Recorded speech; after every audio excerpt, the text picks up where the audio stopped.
The following podcast contains spoilers and adult language and the grossest foot surgery you will ever see. Gonna need a new foot, Barb. This is a message from the Office of Emergency Preparedness. Due to the recent crisis, we ask that you remain in your homes. Do not attempt to communicate or interact with the creatures, even if they are people you know. Lock your doors. Bar your windows. Evil is coming. It's time for Aim for the Head, a horror apocalypse entertainment podcast. And now, here are your hosts, Diana and Steve. Hi, welcome back to Aim for the Head podcast. I'm Diana. And I'm Barb. No, I'm Steve. How are you? This episode, we're continuing our coverage of Season 1 of the Amazon series Fallout. This week, we're going to be discussing Episode 2. Title of the episode is The Target. And before we get into our details of the episode, we always like to just quick, rapid fire, give our quick thoughts on the episode. And so, Steve, you went first in episode 56 last week, so it's my turn to go first. So, episode 357, The Target, as it were. Great episode. I love, it's a great, story that started out, when we're sort of establishing everything, and then the episode, I'm using my air quotes here, the journey begins. This is basically the start of Lucy's journey and the characters she's gonna run into and interact with, etc. And it's a really great episode. It showcases all of these great characters and how they're all gonna sort of cross paths, etc. It's great visuals of post-apocalyptic world. These are some great new characters, a couple of cameos here and there. And the centerpiece of the episode, which we'll get into when we get to the details, is probably such an incredible shootout and just amazing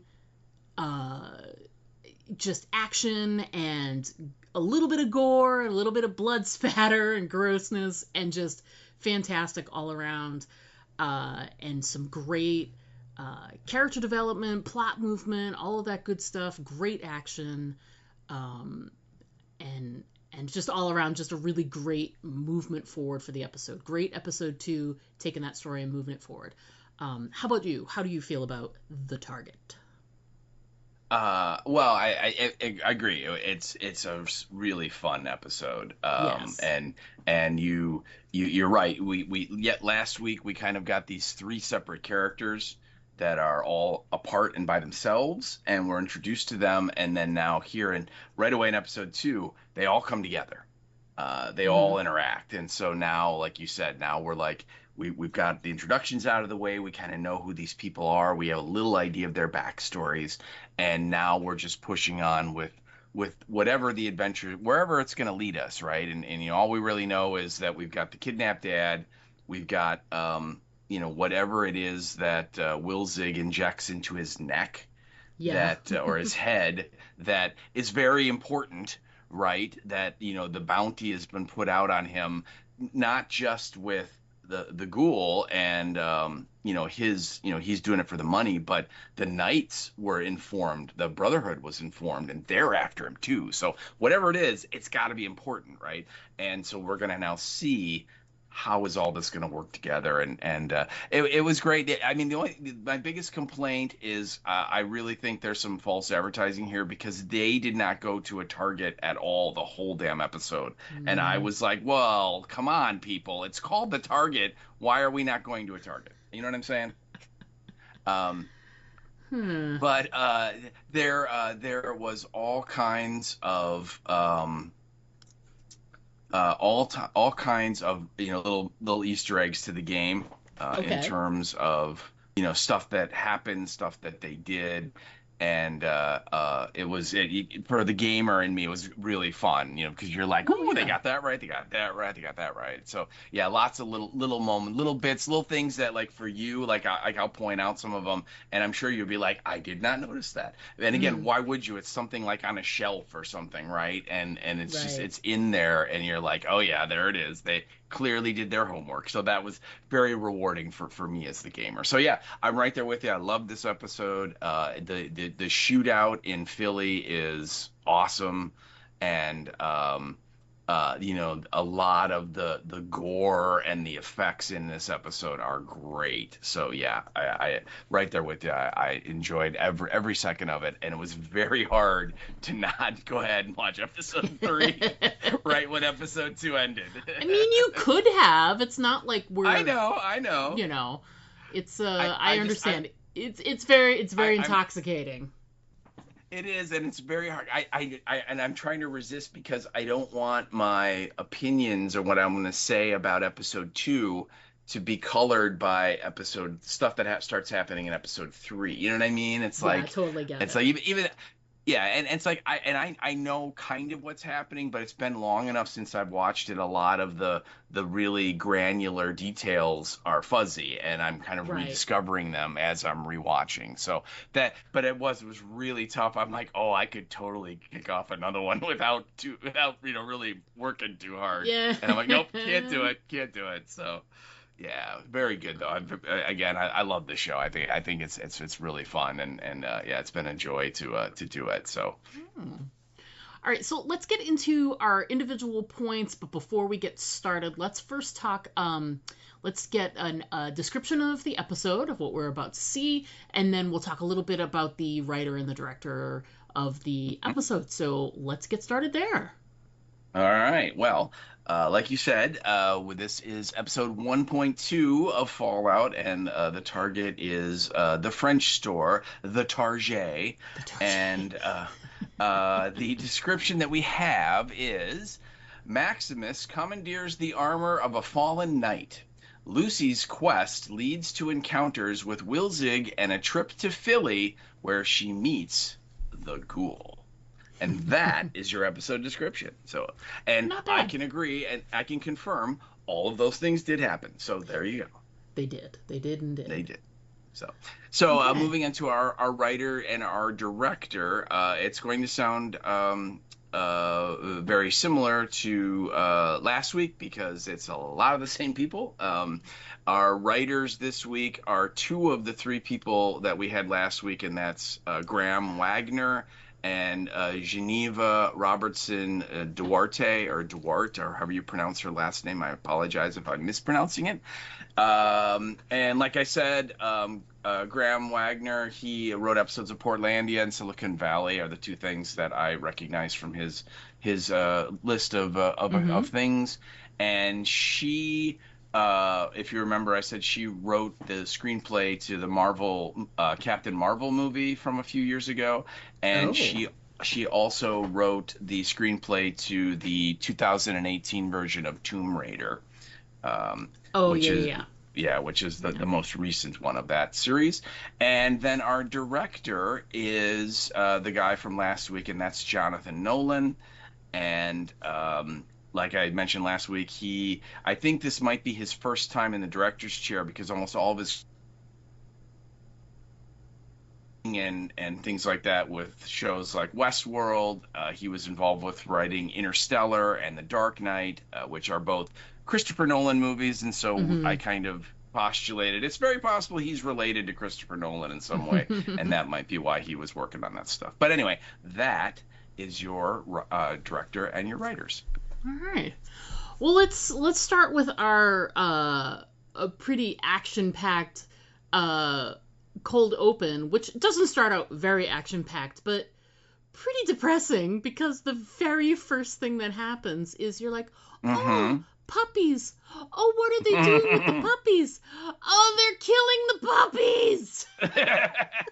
Only some of them. Only the teeny, most adorable ones. To be fair, they should have incinerated all of them, but Wilzig intervenes, and we don't know why yet. We just know he just wanted to. And yeah, they have the sign on the wall that all puppies under 10 ounces or whatever are to be incinerated.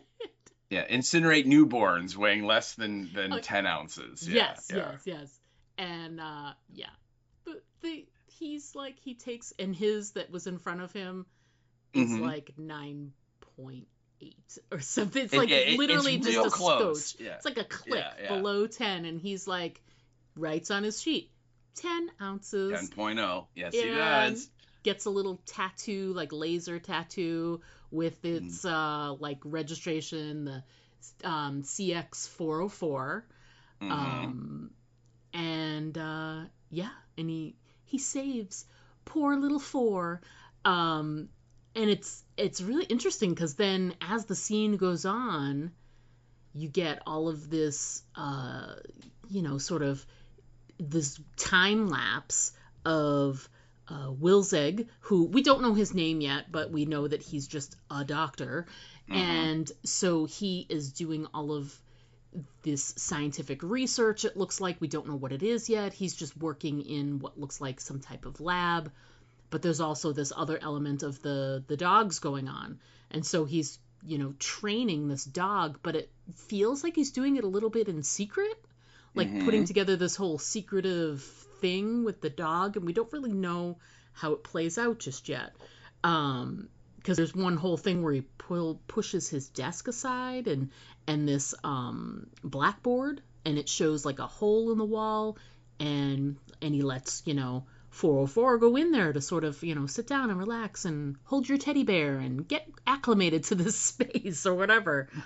And then there's this great scene where he's in remind me of how it falls apart. He gets into this shoving match with another like scientist that's there.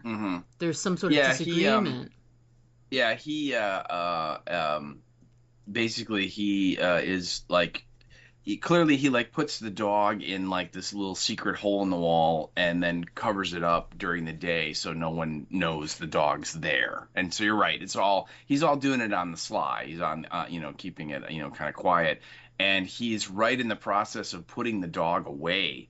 So the hole is open and the dog's in there, and that other guy walks in to his lab, and it's like what the hell? And so we kind of get this through almost like through the dog's eyes, because the dog's kind of watching, and we don't hear the argument, but Wilzig goes over and it starts kind of like pleading to the guy, and the guy looks over and he like pulls the alarm on the wall. And so the sirens start going off, and then he pushes Wilzig to the ground, and that's enough for CX404. He then, jumps on the dude, and I think in the closed captioning you hear "chomp, rip, chomp," and you hear or "chomp, sploosh, chomp" or something, and like he comes over to Wilzig, and Wilzig kind of scratches by his mouth, and he puts his hand down, and his hand has got all bloody, and so clearly the dog like ripped the guy's throat out or something, and that was kind of it. But we definitely get the sense that Wilzig, like, this is a Vault-Tec joint, because he has a Pip-Boy like Lucy does, and you see all the similar kind of signs on the wall that are very Vault-Tec-ish in terms of the morale and all that kind of things, and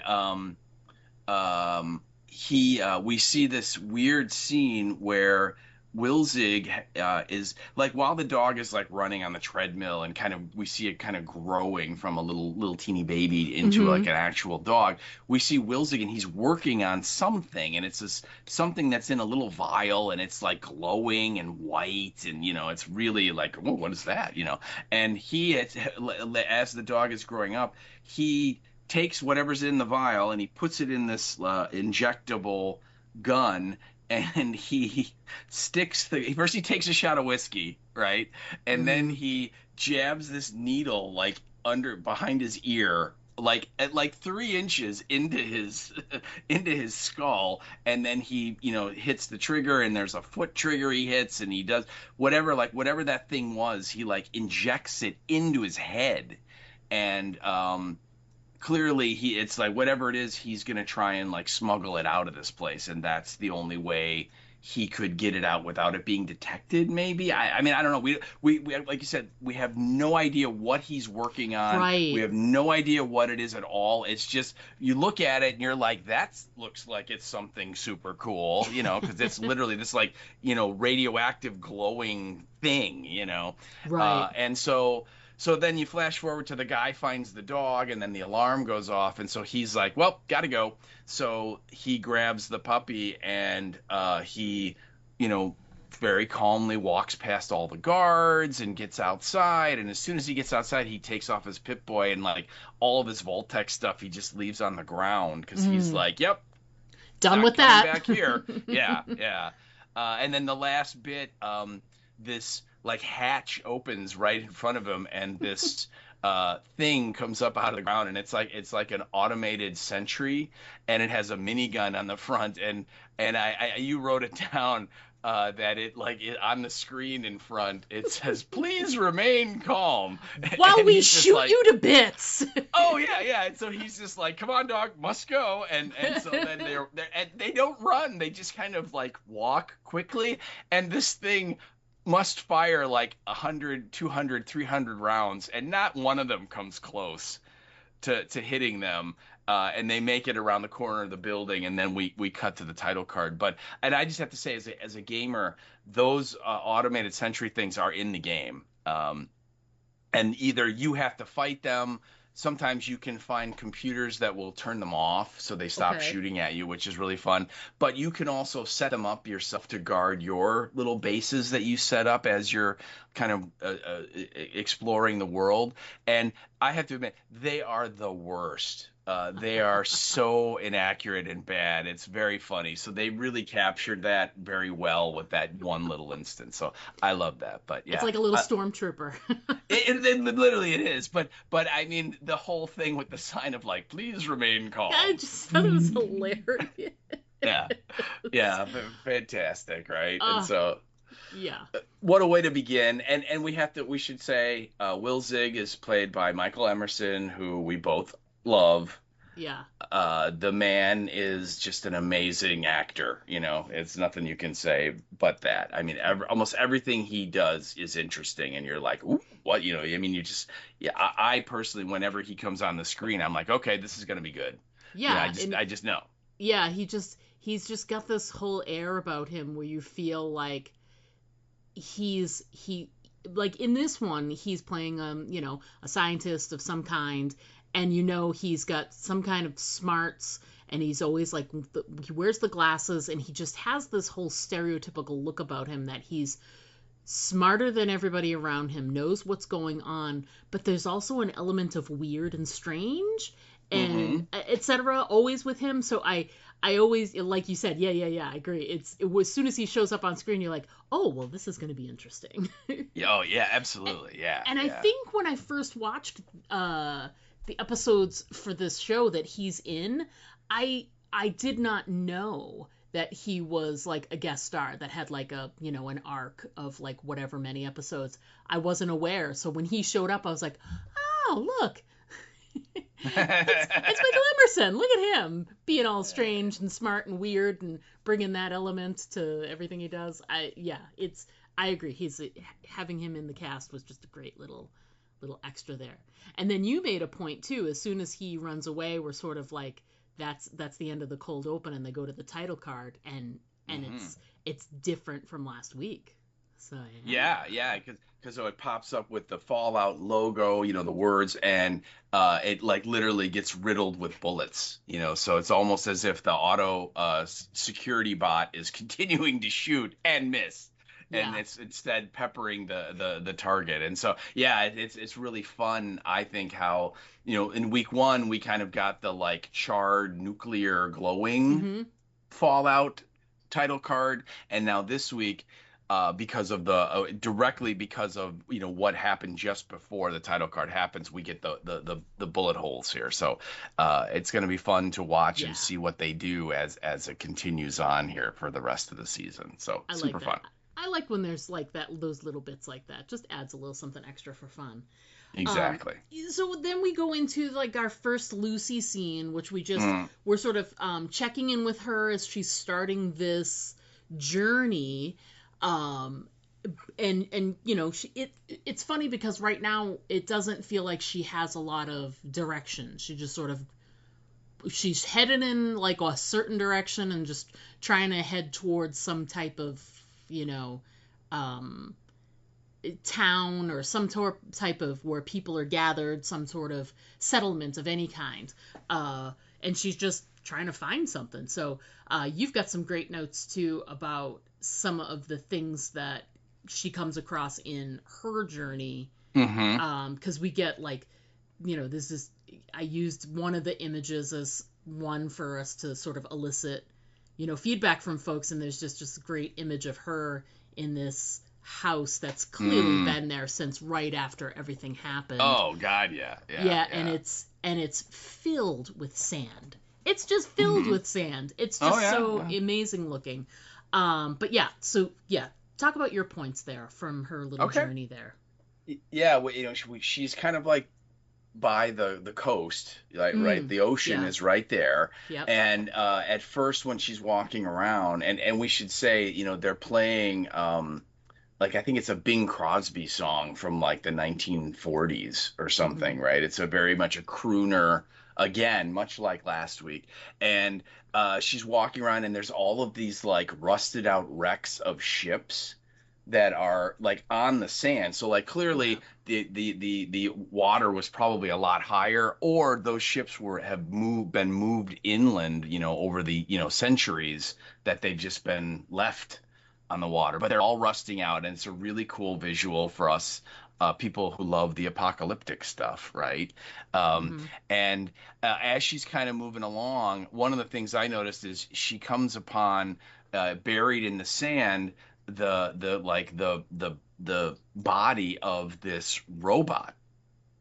And you kind of see it, and at first you see one of its hands are kind of up, and that was how I first noticed it. And then it cuts to her, and she reacts to it, and then we go back and you see it, and it's kind of buried in the sand, and it's kind of a greenish color, and it's all rusted, and it's clearly not working. It's just junk, right? But that is it's in the game, and it's a robot that was it's a military robot, so it's a combat robot. And in the game, they are pains in the ass when you face them. They are really hard to kill. They're fast. When they shoot at you or whatever, they're very accurate because they're they're robots. They're total pain in the ass. It was, again, a nice little nugget for the game players to be like, yep, that's a thing. That's definitely a thing.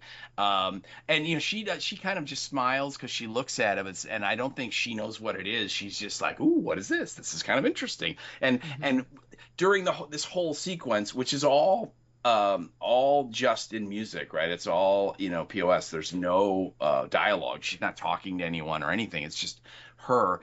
I love the kind of sense of wonder that she has as she's taking all this in, because this is her first time on the surface, and she's just sort of like, holy crap, There's a really interesting moment too that I really hit upon when I was watching it just before we started recording, and as she's walking, it happens a little later, but it's there's just a tumbleweed that goes across in front of her, and it's so simple, and she's like, what the? Because she doesn't know what it is, and that's the level of curiosity and innocence that she has. Something as simple as a tumbleweed, which is literally just dried hay and grass in a ball rolling in the wind, and there's nothing harmful about it or whatever. But it makes you look at the episode a little bit differently, because you're like, why is she reacting that way? And then you're like, oh, well, she would have no idea what this is. And then it makes you like look at it like, how weird would it be to see something like that or any of the other things that she reacts to if you had no context whatsoever. You had no knowledge of what that was and no context. Right. So I think that's really interesting how her approach and her sort of wide-eyed, discovery of new things is it's really fun to be sort of seeing things through Lucy's eyes. Yeah, it is. It definitely is. And also I love how she's, and we kind of get this when she does interact with Wilzig, because she does, and he kind of tries to, as well as like Ma June later on in the town. It's like people are trying to like tell her that like, like trying to live up here like you lived in the vault ain't gonna work. Mm-hmm. Like your kind of, peppy, half glass full kind of optimistic belief in the good in people ain't gonna Mm-hmm. work up here, and Right. and yet in this opening scene she's kind of like like walking around like everything's great, man. This is gonna, it's gonna be a fun adventure, and nothing, I don't have to worry about anything, and you're just like, oh, Lucy, but and then you're right, she finds this abandoned house that clearly was built, in the before time, before the bombs fell. Right. And she goes in there, and again, it's all filled, like the floor is all sand, right? And Yeah. it looks very like dried out and emaciated, and almost like it almost has become like petrified almost, right? It's that old and that worn and weather beaten, and there's junk all over the place, right? There's like tricycles and stuff in where the yard used to be, and all these things. And she comes into like the main room, and there's like a dining room table set up, and there's a family at the table, Yep. with like the plates and the glasses and stuff on the table still from the meal. And they're all like the skeletal remains, and she's like almost horrified, right? She's like, like the smile goes away from her face, and Mm-hmm. as she's exploring this, and I have to tell you that again, absolutely out of the game, where you find all these old structures, and you go inside, and there's all kinds of junk in them, and old bottles and old cans, and all kinds of stuff like that. And you find lots of skeletal corpses. They're all over the place always. So Yeah. that absolutely is out of the game. And she what I made a note of it is that on the table is this big brown glass bottle Right. that she picks up, because she sees it's like a mom and a dad, and then there's like at least two little children, uh skeletal Mm-hmm. remains, right? So Yep. this is like a full family. And she picks up this bottle because she's like, oh my God, you can just tell she, like, the wheels are turning, and she's like, what happened here? And the bottle, it's labeled, it has a Vault-Tec label, and it says Plan D Econo Savings Package. And then it has like the poison symbol on it and stuff, right? And so clearly it had poisonous liquid in it at one time. And so we and she draw the conclusion that, one of these parents like poisoned all their children, and they poisoned themselves because of the horribleness of the, after the bombs fell type thing, right? Like that it was just, they couldn't go on. And so yeah, it's a real interesting moment. Mm-hmm. And the fact that they got all of that stuff from the game right at the same time as we get this sort of real powerful realization moment for her that this world is maybe a little bit harder than the vault world is for her, that it's going to be a little bit more cruel, I think, than what she's used to. So Oh yeah, yeah. I really enjoyed that scene, just for all the look of the wrecks and the rusted out stuff and the old house and all that, but also with those skeletal stuff, because yeah, that's just, again, it's straight out of the game. So what did you think of that whole discovery of the family and everything? I I loved it because you get a lot of it's pretty common for that to be like a thing. I'm using air quotes, it's a thing in Mm-hmm. anything that's like post-apocalyptic, is you've got to see like a whether it's a family, that we see this in Walking Dead, the family they find upstairs in the house that they shot each other. They all did something Mm-hmm. because they couldn't handle what was happening. And it's not an uncommon thing you see. But I think this was just, it's so interesting because it's this really dark circumstance where they clearly drank this liquid, some kind of cyanide or whatever, um, Mm-hmm. because it sort of, we get a callback to this later with Wilzig.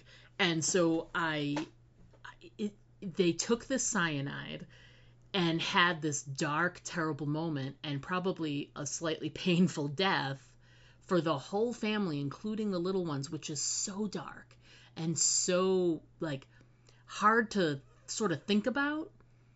But it's this big, bright, wide open house, and it's got, like the sun is shining, and it's this weird sort of look of like it is clearly an end of the world house because it's, like I said, it's filled like up to your knees with sand that's blown in, et cetera, et cetera. So it doesn't look like an inhabitable house, but it still doesn't look like dark and foreboding. Like nothing, you would never expect to find this scene when you walked in, is the thing. Mm-hmm. It's a surprising, and for Lucy to have to discover that, I think it was a really good choice because like I said, on the outside, it's like you can still see like the color of the wallpaper is like a bright color, and there's floral like decor here and there. Because remember, from the very first scene, that this is a very 50s sensibility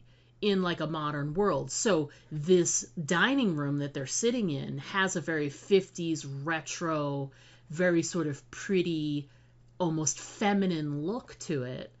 And Lucy comes in and is like, well, they're all dead, and then sees the bottle, really thinks about what that is, and is kind of like, it shakes her a little, and again, like you were saying, it's each one of these moments, it's just going to add up to this moment that we'll get later where she's just like, wow, it's tough up here. It's tough up here, up in the above the vaults, And I think it was a really good choice of scene because it had a really good mixture of something that was sort of visually pretty and interesting, but also there was such an undercurrent of darkness there. So I really, really, really liked it. It was great. Yeah. It's super. Again, the production design on this show is just unbelievable. And it's great too because then it just pivots right into her sort of lying down for the night and getting herself prepped for. I'm gonna, and she's still kind of positive. She's, she is. She's putting together her little fire for when she goes to sleep, and she's talking about how, we're gonna set up these blocks and these bricks, and we're gonna have a little fire underneath, and it's a little log cabin for Abe Lincoln. It's the cutest damn thing. She's clearly like reciting like the rhyme that was how she was taught. Yeah, like this is how I was taught how to. Yeah, it was how I was taught how to light a fire. Now here's the thing that's great is. There's this, we come to find out that there's this sort of stereotypical like view of the vault dwellers. But one of the good things is that Lucy literally is she's so unbelievably prepared for this, like, for this instance, because she's been almost preparing her whole life for this kind of interaction, for this kind of, it's really interesting that, like, as much as she's wide-eyed and innocent, I mean, she has a little song that teaches her how to light a fire appropriately, so it's just cool that, like, it's this mixture of her being, like, really ready for the, like the horrors that she's going to encounter. But it's more like she's got like this wealth of knowledge and she's ready to tap into it, but it's the emotional stuff that's going to end up being draining. So she's got this moment where she's making the fire. It's another check-in with her being like adorable and cute. She makes this little fire, and it jumps to later at night when her fire is still going. And she wakes up to the sound of growling. And she wakes up, and there's a dog. Now, here's the thing. Has she ever seen a dog before? Probably not. Because I don't think they had... Did they have They didn't dogs have inside them. the vaults? No, they didn't have them, but she might have seen it in a book or something, so But she might know what one is. But sure, actually, but she's never been face to face with one. Yeah. No. And he is growling, so she doesn't know. Is that meant for me? That's a little strange.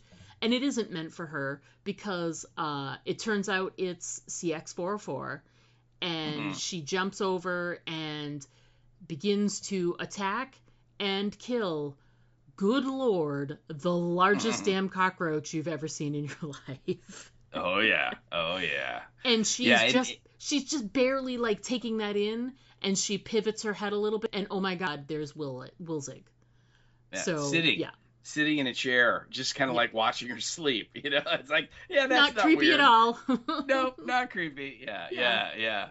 And I should point out that in the game, those roaches are called rad roaches. Oh my God. And because they're radioactive, because obviously they're mutated, because they're, like you said, they're feet long. I mean, they're huge. Yeah. And I love the sound design because the dog, kills the roach, and then you hear it, and the dog is like clearly eating it, right? And so you're getting the kind of smushy, crunchy, thing of crunching through the exoskeleton and getting to like the gooey innards of a roach, and he's so that's all going on, and it's disgusting, but it's really well done. Yeah, it's great. I love when you get the when you've got the closed captioning and it's just like crunch, crunch, crunch, and it's just fantastic. It's crazy too because it really makes me think of there's a storyline in one of the most recent Jurassic Park movies where there's like weaponized bugs, and they're giant. They're more like locusts though, so they're not cockroaches. It's different, but it's still the same size. They're like the size of a puppy, for crying out loud, a bigger puppy.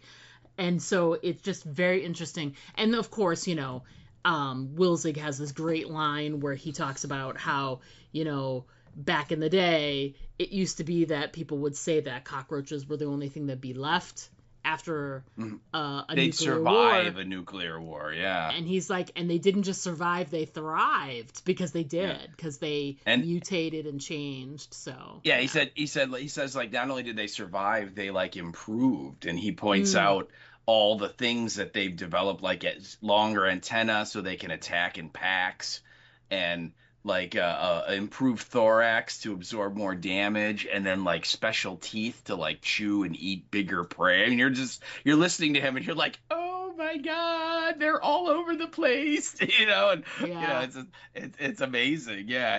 And the other thing that's interesting is that he clearly knows about vaults, and and not only that, but he knows about her vault, because he starts saying, you're vault dweller, you need to go home because you don't belong up here and you're not going to make it. And you're used to, what does he say? Like, you're used to like rules and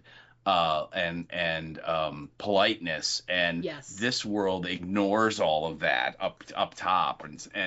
And then she's like, well, how would you know, or something? And he's like, you're from Vault 33, and your primary crop is corn, and you have one of those telescopic projectors that shows images of the Oklahoma sky, all describing the vault we all saw last week, and she's literally like, who are you?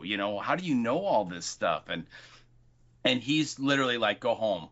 You got to go home, because you don't belong up here, and if you stay up here, you're gonna die, basically. And she is thinking about it and everything, but she's like, nope, I'm not leaving without my dad, so the mission is gonna carry through. And then he kind of shakes his head a little, and I wrote this line down, and he goes, well, if you insist on staying, then you'll have to adapt. And the question is, will you still want the same things when you've become a different animal altogether? And then he just leaves. Yeah. It's a great exit, where she's sort of like, she is like, it's amazing because like clearly he has hit her with so much stuff. She is just like dazed. because she doesn't even know what to think anymore. Yeah. Right, and then suddenly he's gone, right? And literally he and the dog just walk off into the dark, and she's just like, what just happened? So yeah, a very fun moment where they kind of connect a little. But you're finding, what I like is that we're finding out that that for being in this sealed off vault under the ground, people seem to know these people. Yeah. Right. And they know, and not just like in general, but like they know about her and her dad specifically. And that's interesting. And like, how is that possible? And how is it going to play out? So yeah, super cool. We get, we pivot away from Lucy for just a minute to get, this really, really great establishing scene with, Knight Titus, who basically they're supposed to be going to Philly as well, because that's where Lucy ends up. They all sort of end up in Philly without even really meaning to. But they're supposed to go to Philly as part of their mission. Yeah, and that's their orders. That's where he says they're supposed to go. To look for the target. Yeah, and Titus is bored and I want to shoot something. Put the plane down. So he sets down, and basically they are they come upon this this spot, just like a little resting spot right outside of this cave, and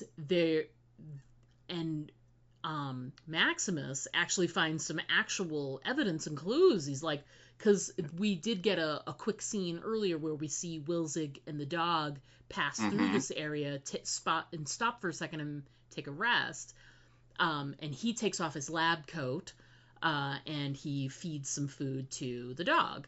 And Cram. Maximus finds Maximus finds Straight both out of of the those game. things. Yeah.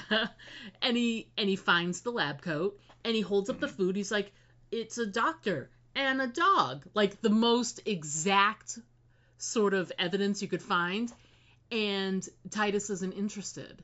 He's just not really, and he just sees the big cave, and he starts to enter in there. But then, just as you get to the entrance, there's this loud growl, and they stop for a second, and you see like Maximus looks around, and there's like skeletons and stuff on the ground, and it's like, perhaps there's something in that cave. Yeah, we shouldn't go in there. Well, and we should say that when Wilzig stops there and he takes off his coat, his white lab coat, and drops it, and he gets out the cram, which is kind of like Spam, right? It's like meat in a can, and he peels off the top, right, and he smells it, and he has that look of like, this is like worse than like dog turds, and then the dog meanwhile has kind of gone into the cave, and then comes out, and in its mouth is like a human hand.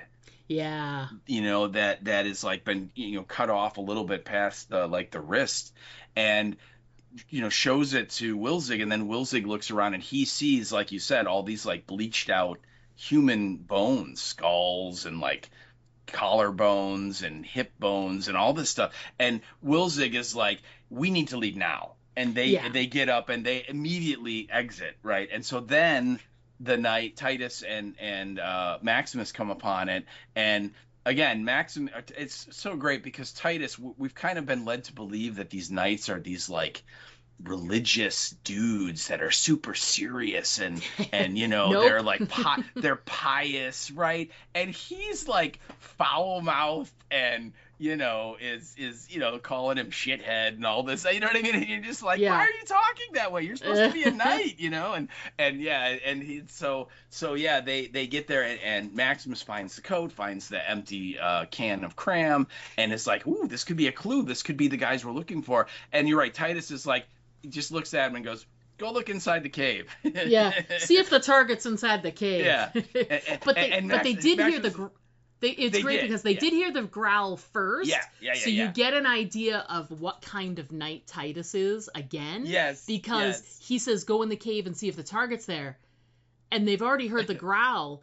And Maximus makes a good call. He's like, but, Knight Titus, I have no armor. I Which don't is have true. any armor. Yeah. Like Titus is the one that's wearing like this tricked out like suit that can keep him safe. And Maximus is just like a regular dude with a gun, and that's it. Poor guy. Yeah. and because Titus goes, if you want the armor, you have to perform acts of bravery. Right. This is an act of bravery. Oh, what an asshole. Oh, he is. He's a douche. Yeah, there's no doubt. So the poor kid goes in there, and of course he has like a flashlight, but then like in typical horror movie stuff, it stops working. And so he's like, damn it. So he just kind of throws it and he goes in there. And then you hear Titus and he's like, what do you see in there? Is there anything in there? Maximus comes back out and he's like going to say what he saw, which is he didn't really find anything. And then he stops and is just kind of staring at Titus. And then you hear this growl, and then Titus kind of gets the sense that something's behind him, and literally right behind him on 2 feet is this irradiated like grizzly bear, and that is like right behind him, and he turns around and Titus is like, oh, fork. Yeah. And it's great because like they fight inside the cave a little bit. There's some fighting happening there. The bear actually like bites down and chomps down on his gun, so he can't even really use like his high powered fancy gun he's got. So nope. and he's like, and Maximus meanwhile is just standing there watching this whole thing go down, and he's got a gun and he's not doing anything. No, he's not. And Titus is like, and all of a sudden it's clear that like he's not being helped by Maximus. And his gun isn't working. He makes a decision.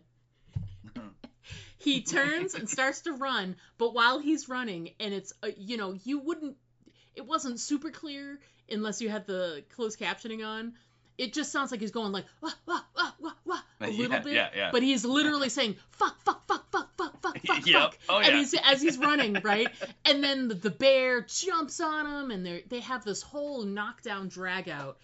And he's yelling it, and he's like, help me, and he's like, shoot him, you've got to shoot him, and Maximus is still not doing anything, and he's really getting like tossed around and beat around. Now we're outside of the cave now, and this is happening, and he's knocking him around a bunch, and he looks like he's just about to like really like chomp down on his helmet, which would really like collapse, and his head could be crushed, whatever.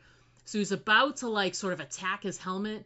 And he's like, shoot him. And like Maximus almost like, wakes up, shoots him just like 2 in the head, aims for the head. Good job there, sir. Well done, sir. Yeah, and he takes out the bear. And then he goes to help Titus a little bit. He goes to help him like get out of his, because he's like, get off the helmet and blah, blah, blah. And he's bleeding on the inside, so he's clearly been knocked around. And then from here on out is a moral dilemma that Maximus has. He really he understands, because he's like, why didn't you help me? You were just standing there, you fucking asshole. Like, why did you not help me? It's all your whatever. But he leads all the way up to that. He leads all the way up to it. He's saying all these terrible things. And for a bit, it seems like Maximus is taking it. He's used to being in that subservient role. He's used to taking it from others. Even though he's seen Titus for what he is, and he knows that he's not a good knight, he's like, oh, give me a stim pack. What are you waiting for? Give me a stim pack. Give me a stim pack. What are you waiting for, you asshole? Whatever. And he's berating him. And he takes out the thing, and he's opens up the container, and he's about to get the stim pack. And that's when everything changes, because he says, it's all your fault. Yes, and it's that, like the look on Maximus's face. And as soon as he says that, you realize that Maximus understands that if he gives him the stim pack and saves him and revives him, that Titus is going to tell people that he was attacked because of Maximus. And Maximus could get in trouble because of it, and even Titus is saying, if you go back, they're gonna string you up. That's what they do with bad squires, Yeah, Titus tells him that he's basically gonna die because of this, because he failed, he's a terrible squire, and that they're gonna string him up and and leave him there and let like the vultures peck at him. And I mean, he paints. But Titus makes the classic mistake of, you let the guy heal you first.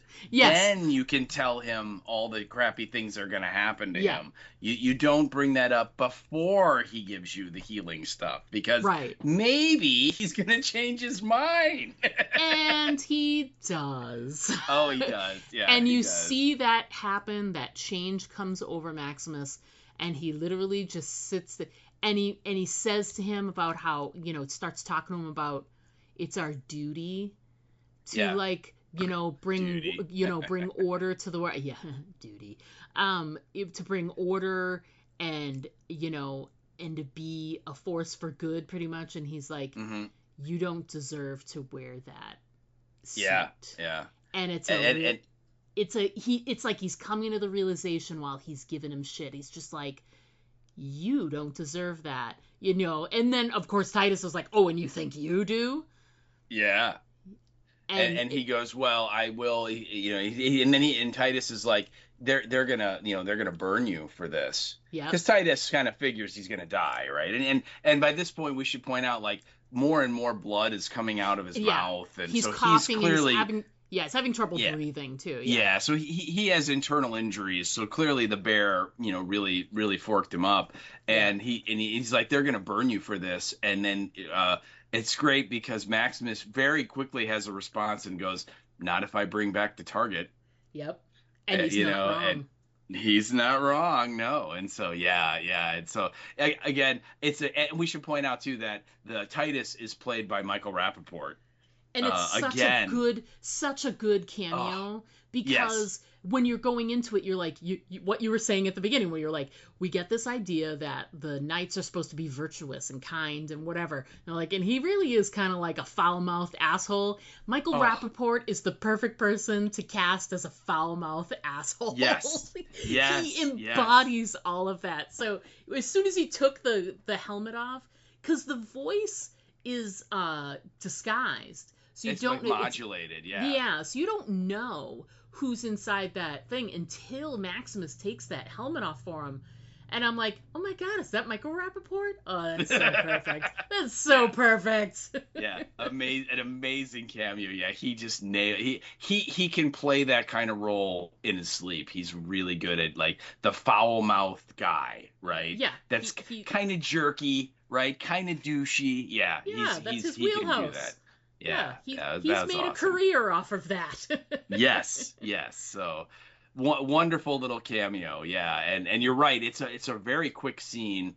The fight with the bear is very fast. Mm-hmm. And I wanted to point out too that when the bear is fighting him, the bear claws on his chest, and like the Brotherhood symbol right on his breastplate has these massive claw marks on it. Yeah.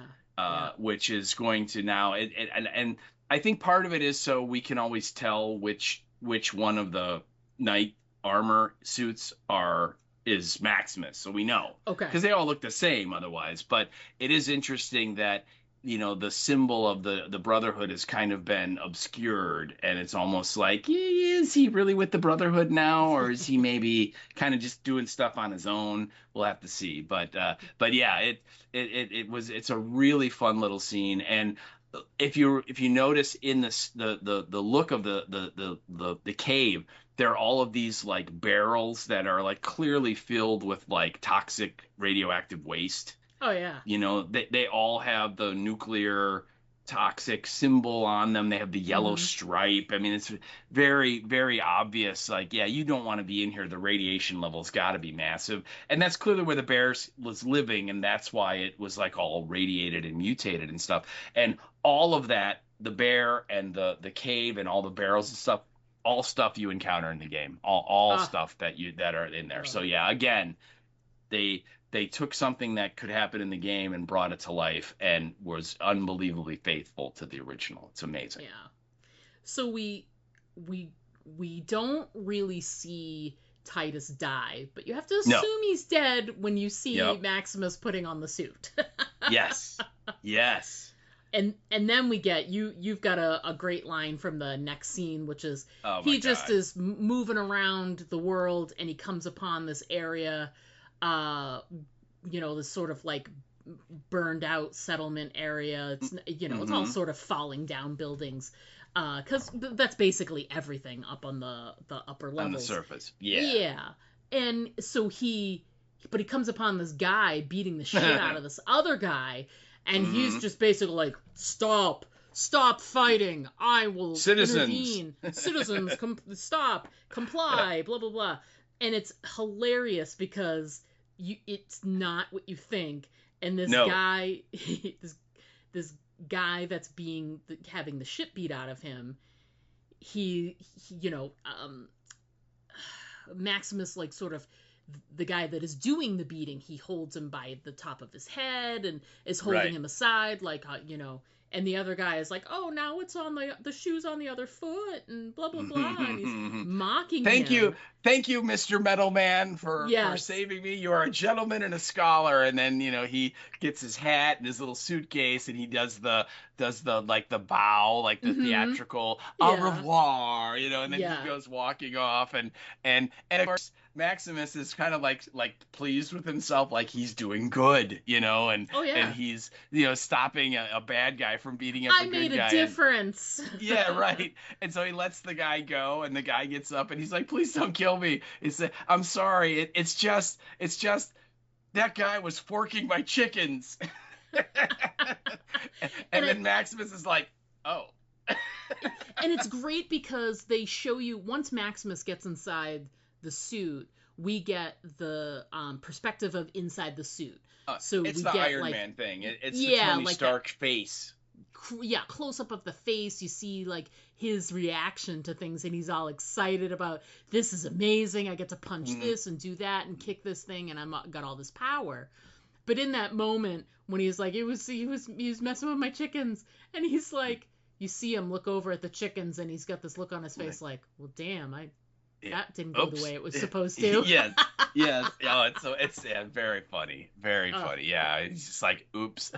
And also I just point out when we do get that kind of, extreme close up of his face, inside the helmet, if you look, like, around his face, there's like all kinds of dials and gauges, and there's like a little silhouette of a person almost, and it's like the armor, and so you have like the head and the torso and the arms and the legs and stuff.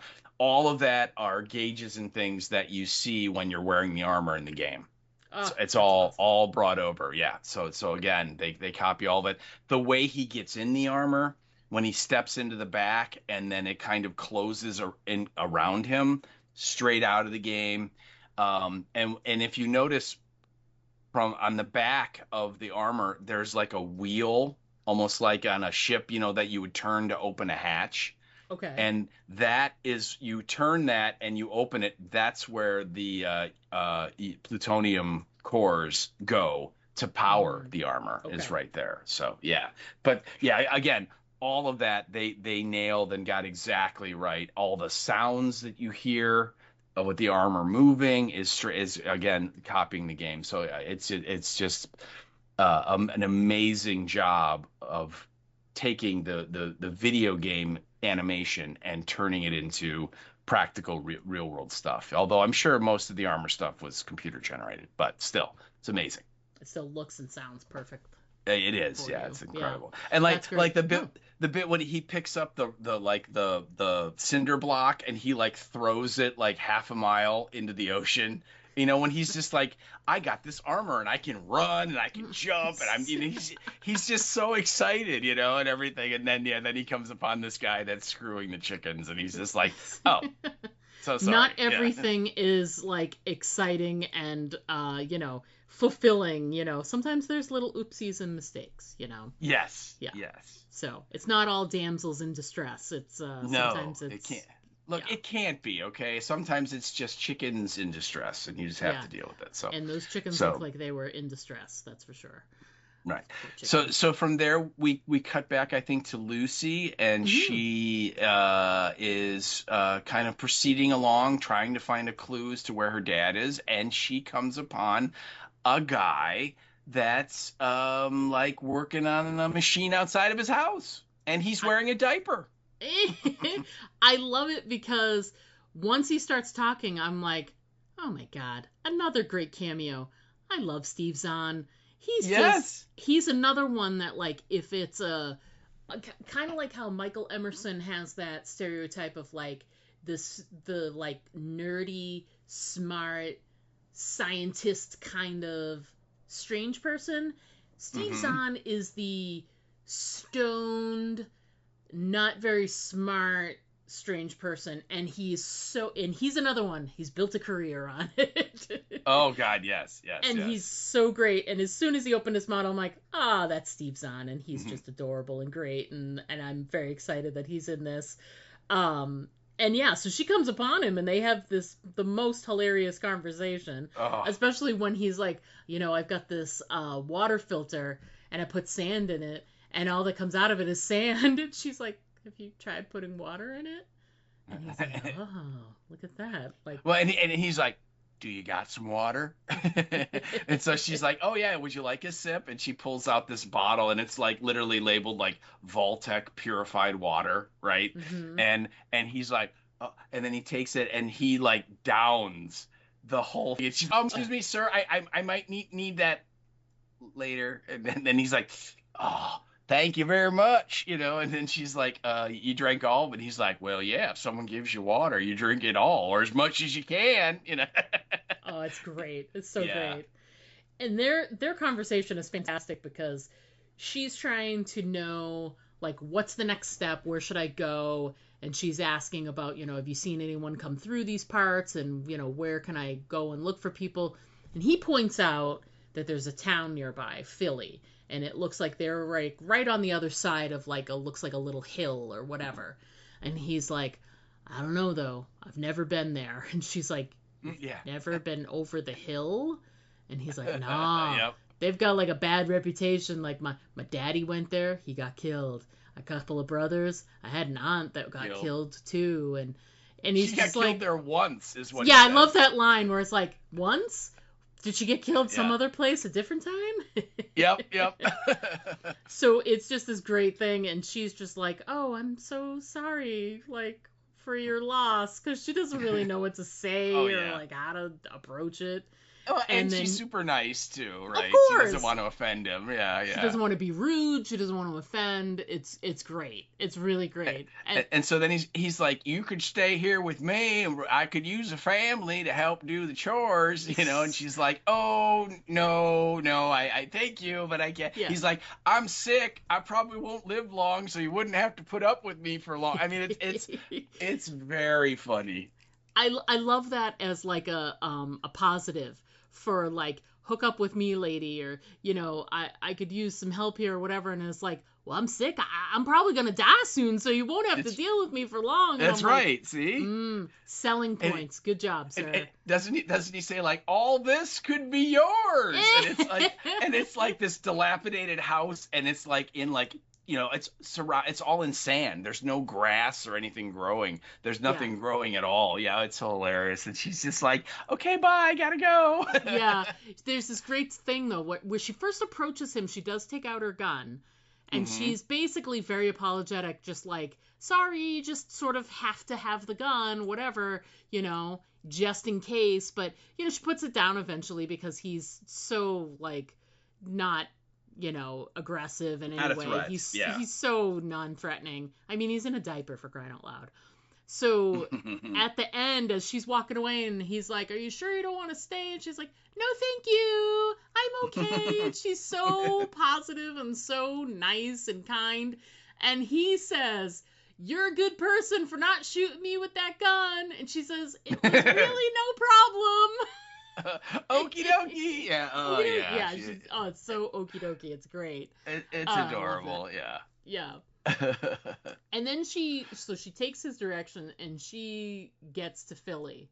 And this is another instance of her coming upon new things and discovering them. And it's great because I really realized it, like, as she's walking into Philly and she's experiencing like what a town is like, every new thing, even when she sort of emerges through the entrance and heads down the stairs, the whole thing, she is us in that moment. Because I've never seen this town before. I mean, you may have seen parts of this stuff from the game and seen, you know, bits and pieces of this before, or maybe whole scenes, but I've got no experience with it. So it's like I'm seeing it with her eyes. Like, ooh, look at that. Yeah. Ooh, that's interesting. Lady, you want an iguana? No, thank you. Tasty Dog iguana meat. for you? Yeah. And it's interesting because she, you know, here's this nice guy who's like, you want some iguana? And he's all smiley. And she's like, no, thank you. Takes out the picture and is like, have you seen this man? And he immediately looks away. So like that's dog meat. Yeah. That's what she should expect to get, is people are like, I don't want to get involved. I don't want anything to do with that. I'm here to sell my meat, and that's it. And and she's just like, okay, she's still not discouraged, but she's just like, okay, moves on.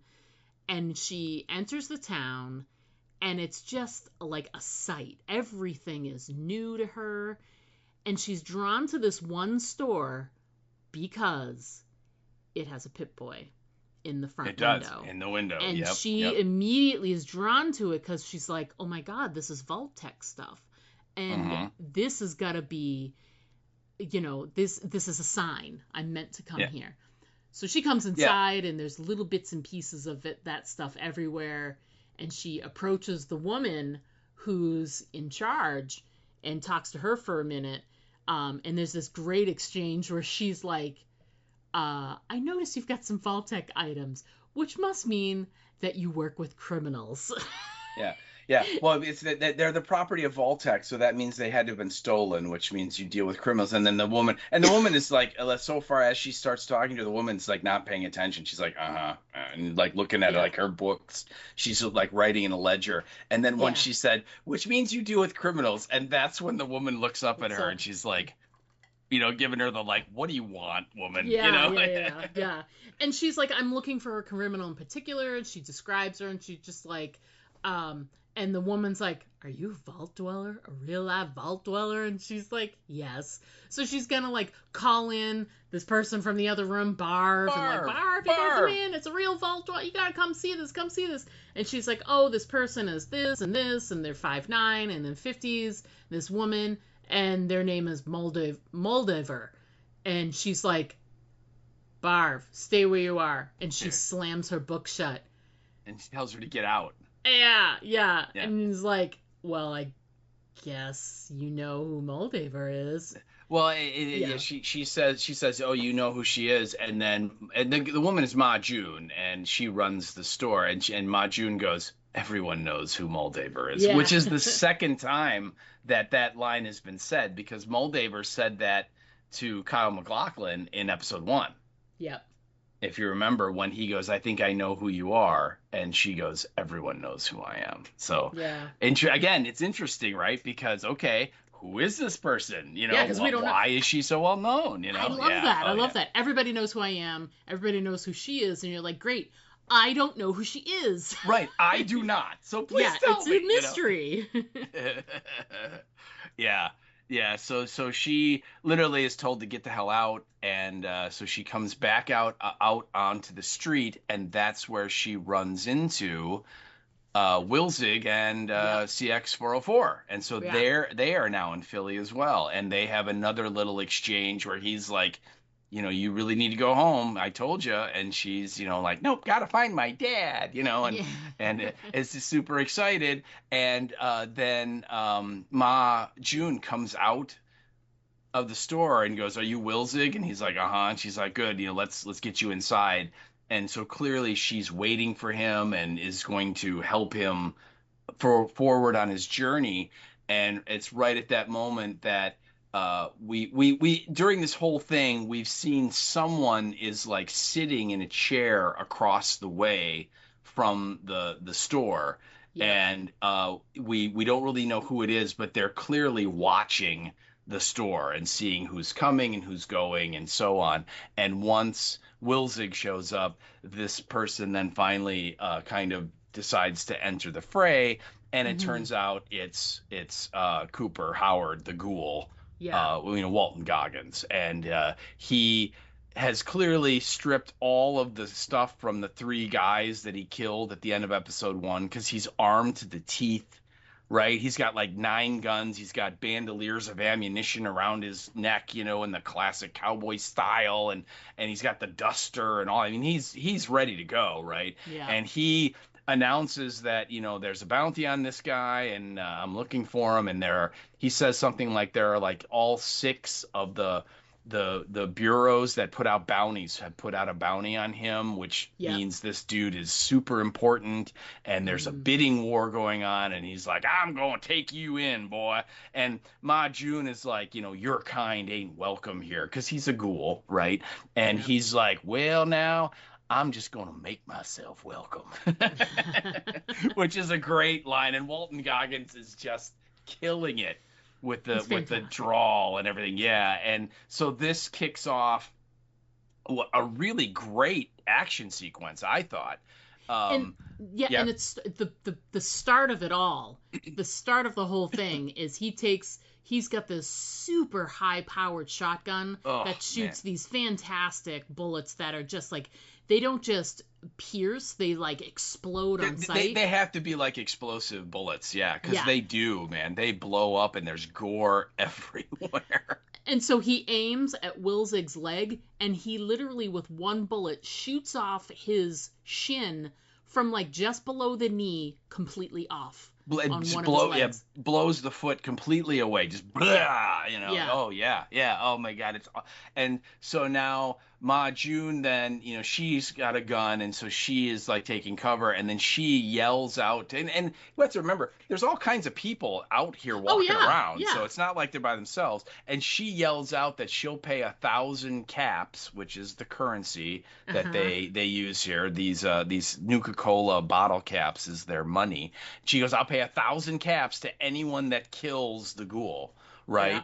And so there's all kinds of, shall we say, dangerous folk walking around this place. And we saw Lucy kind of watching guys fighting each other and beating on each other and so on. And so a lot of them are like, 1,000 caps. Hell yeah. So they all start trying to take out the ghoul. And you get this great action sequence where literally he's using this cannon and just blowing up like huge holes in people as he's killing them. Like bullets like go through one guy and then hit another guy behind him and then go through and blow up a building behind him. I mean, it's incredible. I mean,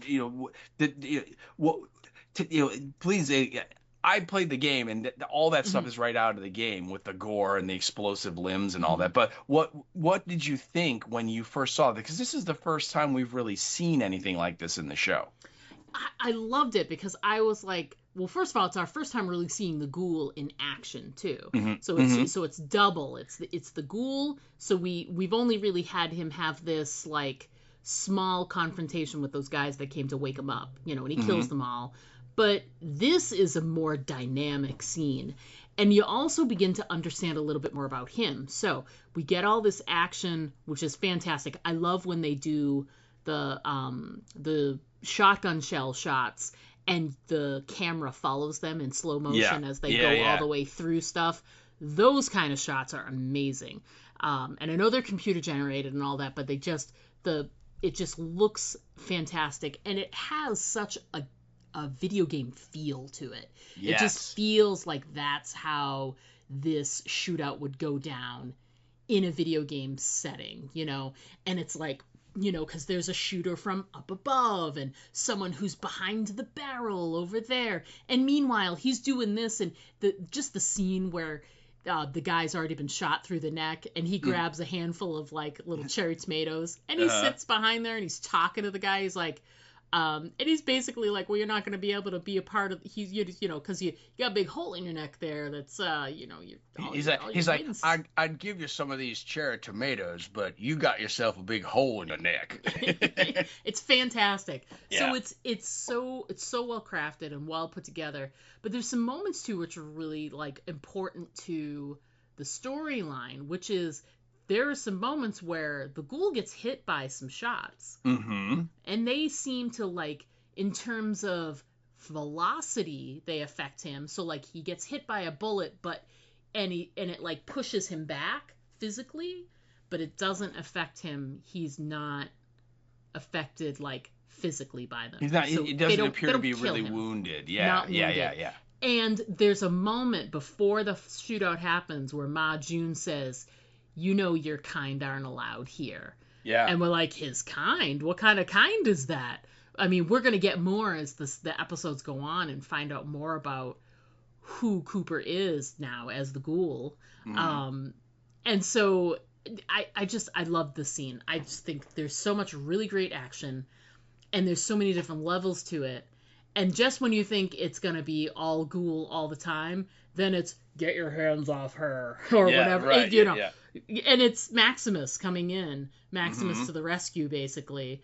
Even though it ultimately ends up not going that way because, at first it was going really well. Maximus was like, he was landing some punches and doing whatever, but he also, it showed some of his immaturity, and clearly Cooper has had experience with knights before because he knew right where to go on the armor, and Rule number 1: read the manual. Yeah.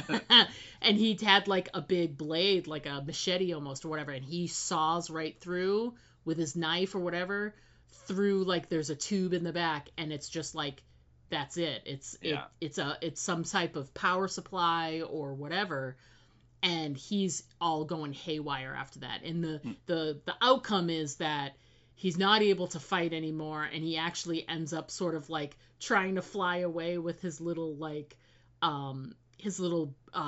propulsion blaster things or whatever, and he like ends up getting like, he's spinning and ends up like crash landing someplace else, right by an outhouse, which is kind of funny because he's always digging the latrines back at the base. God, yeah. Right? He and I think with Cooper, it's not so much his experience with the Knights, is that he said in episode 1 that he was in the Marines, and so he probably was trained to use the armor, because like I said last week, the armor is all pre-war, so that suit is like over 200 years old that Maximus is in, right? It literally is a relic from the before time. And so since Cooper is from the before time as well, he probably trained in it. And that's why he was kind of pointing out that, it's very obvious that Maximus really has no idea what he's doing and doesn't know how to use the suit very well, right? He certainly doesn't know all the little tricks and things you need to do.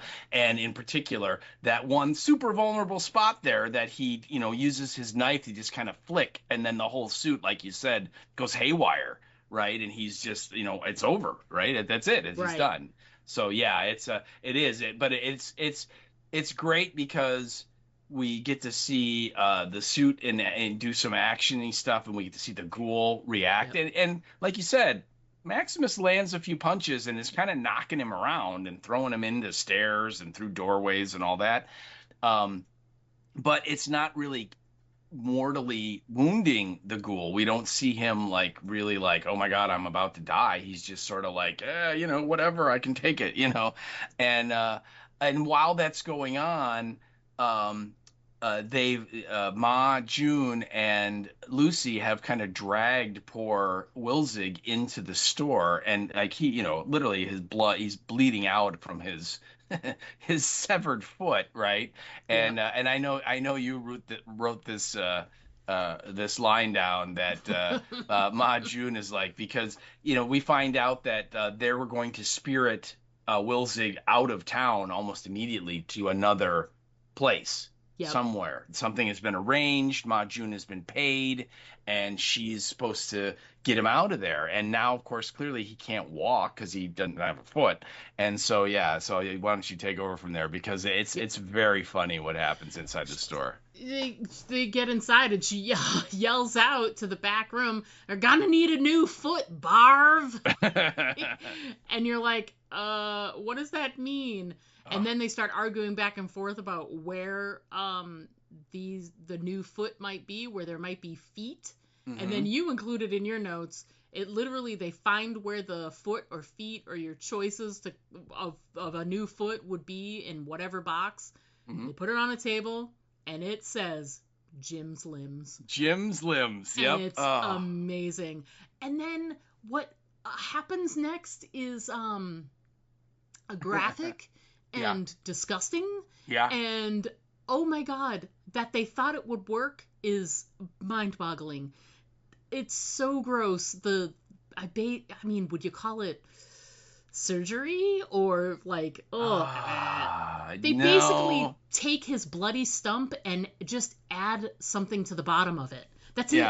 They don't cauterize it or fix it or do anything. What it is, it's all like, to me, when I watch the scene, it's like they take out this cylinder and just like imagine like a garbage disposal in your sink. Yes. And literally she winds it up with a key, so it's not like there's no electricity or anything in it. And you see like the blades are being spun as she's winding it up.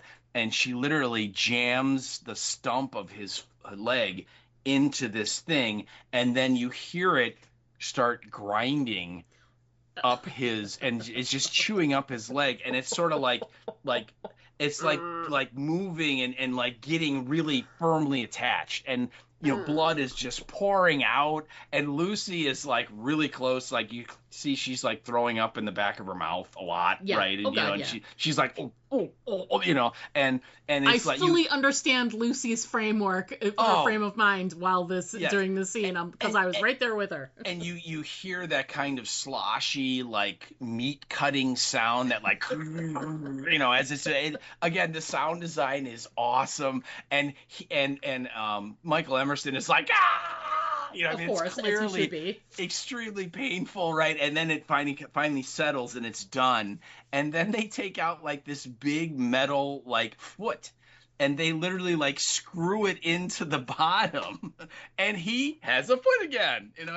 It's amazingly like high tech, low tech. Right, that they do. Yeah, it's so funny. And then they like literally hand him like a wooden crutch. And they're like, here you go, time to go. Yep, let's move. It's unbelievable. And at that point, Michael Emerson, like Wilzig, is like, I want the Vault Dweller to take me, and Ma June is like, because Ma June was giving her a ton of crap about the vaults and how worthless they were, and she's like, I didn't know any of you sardines were even still alive, and just giving her all kinds of crap. And now Wilzig is like, I want her to take me, and Ma June's like, really? And he's like, name someone else in this town that you would trust to get me to my destination. And so then Ma June's like, okay.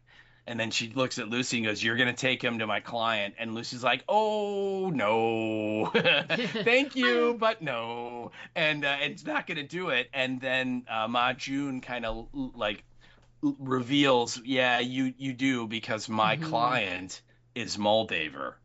And the look on her face is great. Yeah. Oh, yeah. And then Ma June adds, if you want to get close to her at all, you're going to need something to bargain with, and that's him.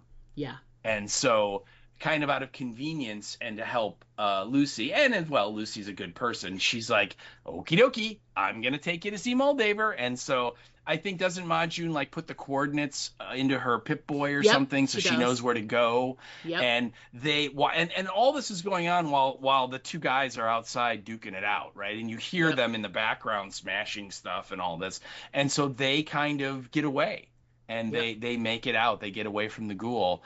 And so they are like on their way when the fight finally breaks up, and like you said, Maximus kind of goes spinning like flying off out into of the control. pooper. Yes, right, yeah. So that kind of sets up the end scene, and oh my God, what an ending to the episode! Oh, fantastic!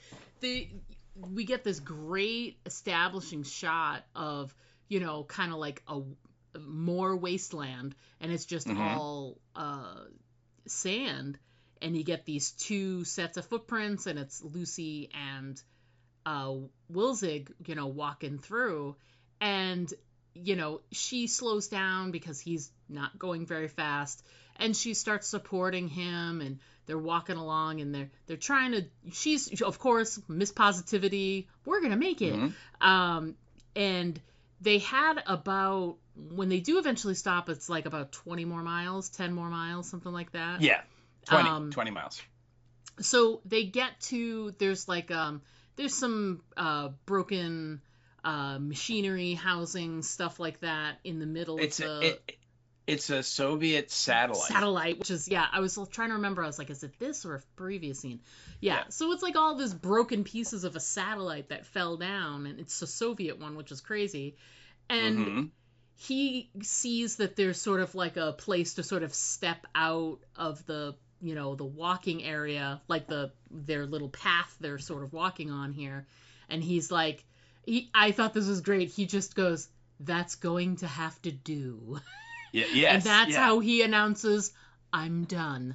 And he like sits down, and Lucy kind of finally like realizes what's going on and looks down, and he's just pouring blood out of where his Jim's limb. His Jim's limb, as it were.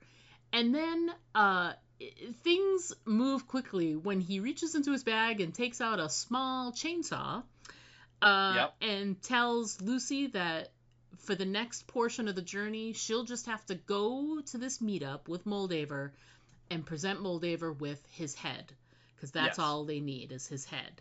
Now, we saw him do the injection, so we know, but he doesn't explain to Lucy that that's the reason. He's just like, she just needs my head. He does say that if she does it, she can change the world.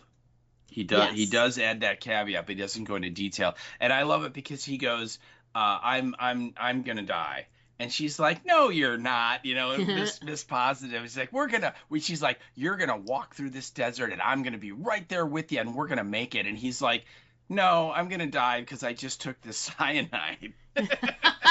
and he has like the single serving size of the Vault-Tec Plan D poison that we saw her pick up in the... It's like the travel size version. Yeah, right. And it's so funny because he's like, the Vault-Tec Plan D was the most humane product that Vault-Tec ever made in terms of actually helping its customers. And he's like, and I'm surprised it didn't sell better. And then he goes, it tastes like banana.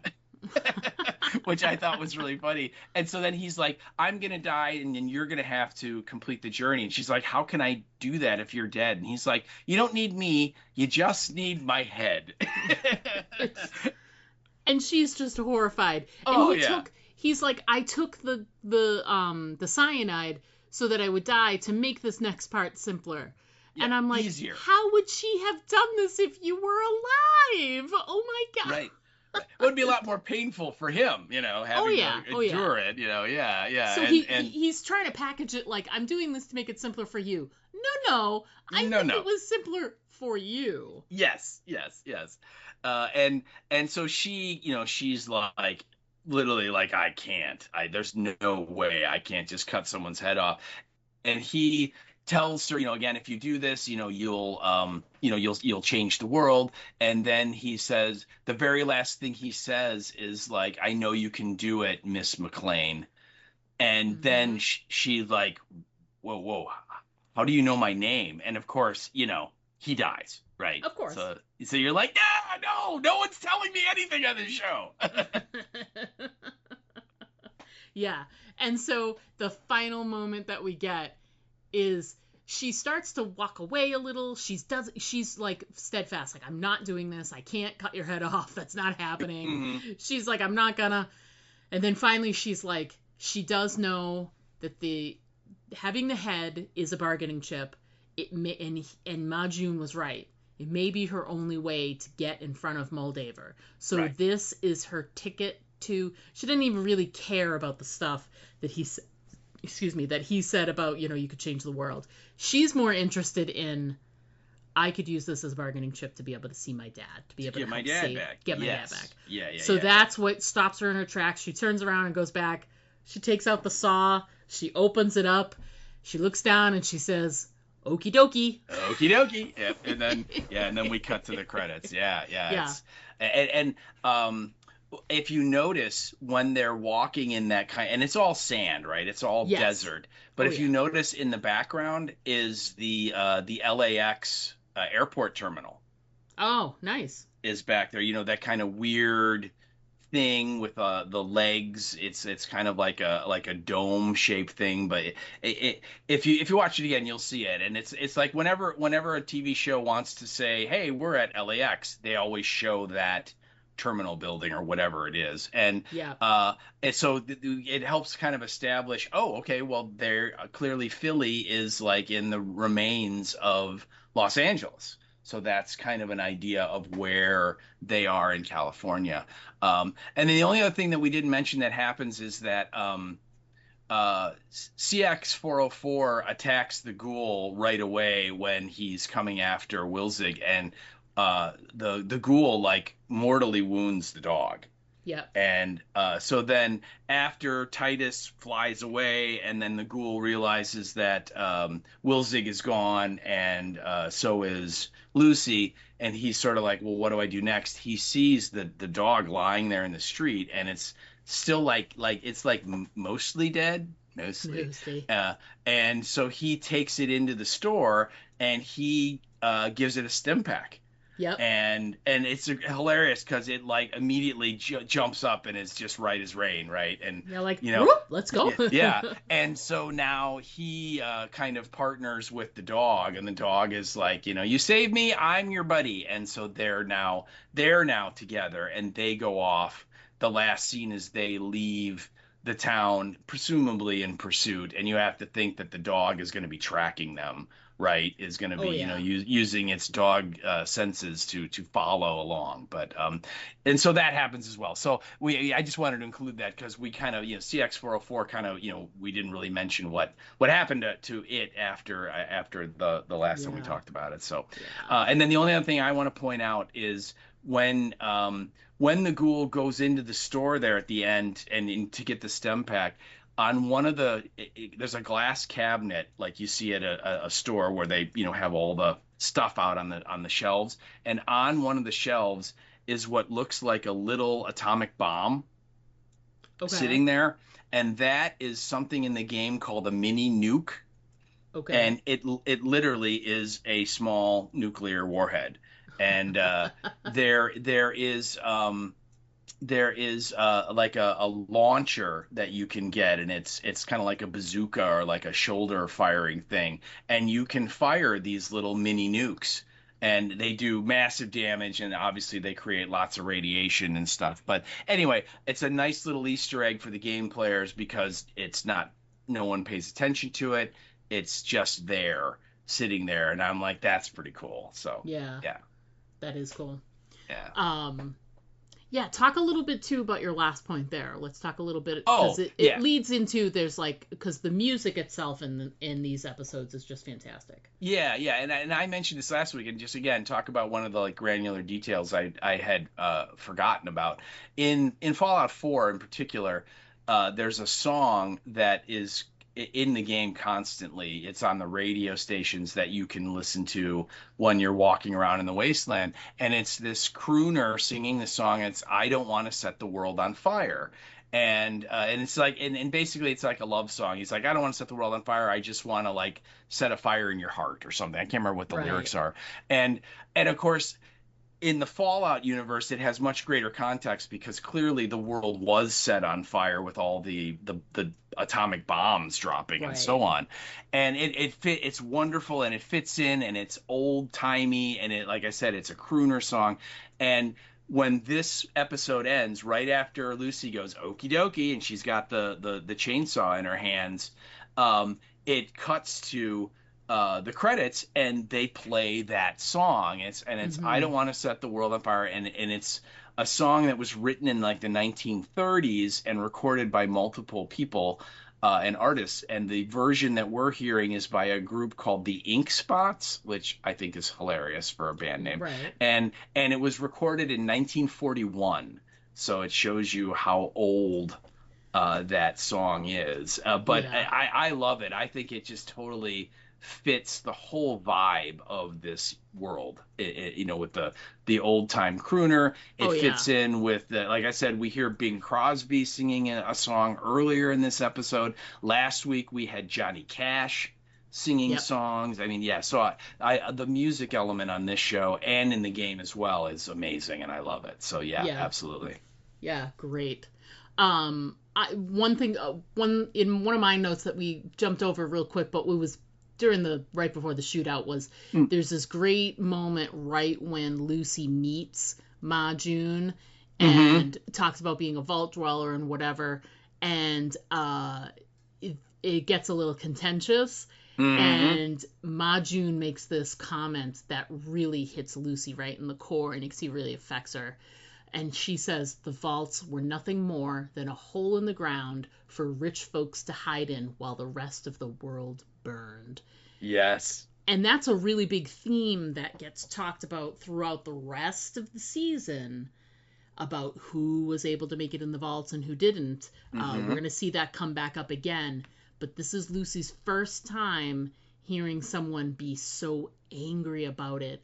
And she, in that moment, collects herself and says, we recognize our privilege with being able to be in the vault, but we have, we're still have our purpose and whatever. And so what's your purpose? We're going to save America. Oh, it's hilarious. So precious. Yeah. So, but I just thought that's such a great line from Ma June, because it really just like cuts Lucy to the core. And she's so she's kind of laid bare because of it. It's a great line. Great line. Yeah. So yeah. Oh, absolutely. Anything else we should make sure we should discuss before we take our break? I don't think so. I think we did a real good job of hitting all the important points, and I just as I'm rewatching it, I'm just going like, I really love this show. One thing it is as while we're revisiting it to be able to talk for these episodes is, I'm really, really excited for season 2. And with each episode that we're rewatching as we're covering it, I'm like, I can't wait to see how they, if they'll talk about this in season 2, or if they'll wrap this up in season 2 or whatever. So there's so much more to come and so much more to talk about. This is such a great series to cover. I'm so glad that we're doing it. It's really good so far. Whoever brought it up really had a good idea. What a smarty. Well, while Steve is busy patting himself on his back, I'm going to break my arm. Yes. Speaking of breaking, we're going to take a quick break. Wow. You are a pro. I know. When we come back, we're going to discuss listener feedback and what's coming up on the podcast. So everyone, stick around, because we don't want to set the world on fire. We just want you to come right back. Now there's about 20 of them out there. What will we do? Don't worry, we're safe in here. They'll never get in. Why is it that in every zombie story, people always think that their safe haven is invulnerable? I know. It's like, hello, the walkers are totally going to get in. You better get ready for it. No! Diane, get behind me. No, it's not stopping. Do something, Jack! In about another thing? How come nobody in a zombie story has ever seen a zombie story? Do you know how much time in human life would be saved if just one person in the group was up on the genre? What do we do? Aim for the head. What? Aim for the head. You heard them. Aim for the head. Quick, Diane, I think we should try and fix the barricades. I think we should listen to them. Now, that's the first good idea they've had all episode. I still don't think they're gonna make it. Aim for the Head, a horror apocalypse entertainment podcast. Join hosts Diana and Steve as they recap and discuss the best of horror, sci-fi, fantasy, and apocalyptic entertainment. Aim for the Head, available wherever you listen to podcasts. Find us on Instagram and Blue Sky. Hey there, everybody. We are back. We're going to jump right into our feedback received for this episode and then chat a little bit about what's coming up on the podcast. But first up, feedback. Steve, why don't you take it from here? All right. Well, we got a little bit of feedback here from our pal Erica Price. Hello, Erica. How you doing? So glad that you're coming along with us for this journey here. Mm-hmm. And she sent this in via the Facebook, and she says, "Yes, I am definitely rewatching. I've only seen it once, so I need a refresher anyway." And much like we do, because as you just said when we were talking off the air here, season 2 coming up soon, right? Yes. So what did it say? November, December? December, right? I think is the December. Okay, yeah. So yeah, it's gonna be here before you know it, people. It's gonna be great, and we're really looking forward to it. So I'm glad, Erica, that you are also wanting to kind of invest yourself in season 1 to kind of get it all fresh in your mind, just like we are. That's really cool. Okay, so she goes on to say, I do have one question regarding the raiders that took over Vault 32. Do we know how they infiltrated the vault? That's a good question. Seeing the complicated method of opening Vault 33 in episode 1 makes it seem impossible to breach from the outside. Yeah, that's a really good question. What do you think? I don't know, and I don't have an answer. I'm curious though, because I know they talk about a lot of the fundamentals of the vault stuff later. When we get towards like the end of the season. So I'm just, I'm not saying just you do it, Erica. We will as well keep our eyes out for. It's an interesting question to ponder because it's true, but it makes you think, was there some type of inside assistance with that? Yeah, my thought would, and I honestly, I don't remember if they go back to it and explain it or not. Off the top of my head, I don't. I know that we do go back to Vault 33 and we do see stuff going on there. And I think even next episode, we're going to go back to Vault 33 a little bit. And so they do go back to it, but I don't remember if they explain that or not. But just from the game player's sense, it has to be someone on the inside opened the vault, because there's no way, unless you have, if you have a Pip-Boy, you can plug in that little thing that Norm plugged in the first episode. Not Norm, but the guy that had the cousin that was in love with Lucy. He was like he was like the gate opener or whatever, right? Yep. And if you plug that thing in from the outside, you can then talk to people on the inside and say, "Can you please open the vault? I need to get in," and then they have to hit the buttons. So.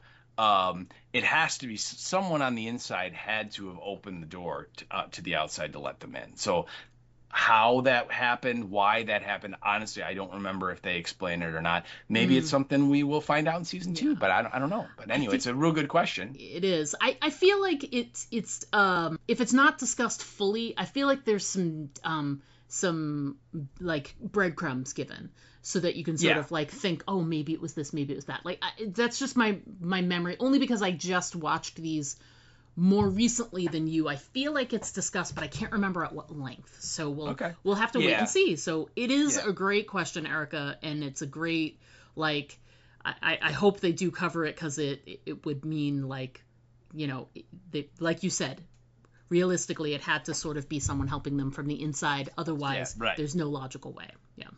And again, remember they said that their crops failed, so maybe like they had to go up on the surface to try and find food or something. You know what I mean? Yeah, something, yeah. And then once they open it up, they got it. I mean, there's a whole bunch of reasons it could be. And yeah, I my memory's a little fuzzy, but I definitely remember we do get Norm kind of clashing with the leadership of Vault 33, and he starts snooping around, but I don't remember if it's with Vault 33 or not. We'll have to see. We'll have to see what happens. But great question, absolutely. She goes on. She has more to say, and she goes, "Wow, self-injecting a brain after a shot of whiskey, ballsy." And boy, did Emerson act that out where it looked like it really hurt. Oh God, yeah. She goes, "I enjoyed Michael Emerson in Person of Interest, which was a great show if you ever watched it with The Machine," and I'm using air quotes. "He does a great job here too. Hilarious how this Autobot security gun fires off hundreds plus rounds and they all miss." Yep. And what did you say? It's the equivalent of a stormtrooper. Yes, exactly. Yeah, absolutely. It is. It's like the Ed 209 from RoboCop, if you remember that horrible machine that was woefully, bad at everything. She goes on to say, "Did Wilzig give Lucy an ear of corn on a stick? ? I can't tell what she's fixated on as she looks over at her belongings." And I think what she's looking at is her gun. Maybe, her trank gun. And if you remember, she literally sets an alarm on her Pip-Boy and takes it off and sets it on the ground, kind of like an alarm clock. And I think she's looking over at both of those things when she wakes up and sees the dog, and then sees him sitting there kind of watching her sleep, right, in that non-creepy way. I think that's what she's looking at is her gun, and it's just like it's too far away to reach kind of a thing. But maybe not. She goes on to say, "Maximus is a complicated character. He wanted to be a squire, but seems to resent his new position. But then it appears Knight Titus is also a jerk for making him take the lead into the cave." Yeah, he is a jerk. He's worse than a jerk. He's a douche nozzle, okay? Yes. Oh, yeah. And then she was on to say, "Walton Goggins be Goggins-zinging all up in this joint, and I'm here for it." And I am with you, sister. Oh, God, He's so great. Yeah. With that southern drawl that he's got. Oh, yeah. So good. Yeah. And she goes, "OMG, that foot replacement operation was brutal." Hey, yes. I will not sit here and listen to you besmirch Tim's limbs, okay? Jim's limbs. Jim's limbs. Yeah, sorry. Jim's limbs. She goes on to say, "I had both knees replaced a year ago, and I'm sure glad I was asleep." Oh, God, yes. "I love the video gamey look and vibe of Philly. Looks like Wilzig's gonna lose his head. Okie dokie." Yes. Yeah, and I didn't really say that, but yeah, Philly, the way that they laid it out, the way that all the little shops and things looked, and all of the kind of random junk that's all nailed together, the look of it, straight out of the game. All the little towns that you find in the game, they all look like that. They all have their little shops and stores and things, and all these old signs. If you notice, there was a Nuka-Cola sign there, and the Atomic Hotel or Motel had a sign, and all of that old-timey, we just found all this stuff and kind of nailed it together to make these kind of shanty type buildings straight out of the game. So yeah, you're not wrong. It absolutely has a video game vibe and look to it. So yeah. Good call. Good spot. So and that's all our feedback. So thank you so much for writing in, Erica. It's always great to hear from you. Yeah, we love hearing from you. It's great. Great. So next week we'll be covering episode 3. Title of the episode is, and I don't want to give anything away here, it's called The Head. The Head? So it's talking about the John? It is. Interesting. Absolutely. Interesting. So the description we get of the episode is, when Wilzig's head is snatched by a monster, Lucy and the ghoul try to retrieve it. Meanwhile, Thaddeus unknowingly teams up with Maximus, and the dynamics shift in Vault 33. And if you can't remember, Thaddeus was the one who was kind of friends with Maximus. They were both there's Dane, the one that was injured, and then Maximus, and then Thaddeus is the other sort of recruit, as it were. Yeah, Thaddeus is played by a guy who he was a recurring character on a show called Superstore. Okay. If you ever watched it, it was an NBC sitcom. I loved it. It was very funny. And yeah, the guy's great, and he always kind of plays these kind of shady, not super educated guys that are always, kind of scheming, and he's very similar to that. And I wouldn't really call him a friend of Maximus, because he was one of the dudes that was like beating the crap out of him at the beginning when we first see him and on this show. But yes, he gets assigned as like the new squire next week, and it's going to be fun because now Maximus gets a chance for a little payback to the way he was treated. So yeah, good stuff. I know. Good stuff. Very, very, very cool. So that's coming up next week on the podcast. We just want to remind people as well that when we are finished with our coverage of Fallout, the week that we finish, the very next week is when Daryl and Carol will be back, and that is on September the 7th. So mark your calendars. And between now and the next few weeks, there are a couple of conventions coming up that we will be going to. There is the Flashback Weekend, which we go to every year. Mm-hmm. We'll also have the Fan Expo. Yes, but that's more at the end of the month. Yeah. And I also wanted to throw out a recommendation. I don't know what you're watching recently. I mean, obviously we're rewatching Fallout. Hello. But it's rare for there to be a series that my wife is interested in. And I know, shocking. And she has been Is it about rocks? It's not about rocks. It's this show called Untamed. It's Netflix within the last week. And it's the main character is played by Eric Bana. And it takes place in Yosemite National Park, and there's a crime that happens, and he's investigating, and he's like this special investigator that works within the national parks. So it's just really cool. It's like unlike anything you've kind of seen, only because the reliance on the backdrop of Yosemite, you know what I mean? Yeah. It's super cool. It's really good so far. We're about halfway done. We still have a few more episodes to go. We were really busy this weekend, so we didn't get around to watching any. But I hope when we're finished recording tonight, we should get at least one more in before we go to bed tonight. So that's neat. Loving it so far. Don't have any idea how it's gonna wrap up, but if you're looking for something fun, I think it's 8 episodes total. It was really good. We're really, really enjoying it. So yeah, that's great. Just to answer your question, I just finished watching the first the season that just came out on Amazon of Ballard, which it's the Bosch spinoff. Although Ballard has her own books that it's based on as well, but Bosch is in it, and he interacts with her. It stars Maggie Q. And she's a policeman in Los Angeles, works with Bosch at one time, and she's a homicide cop, and she he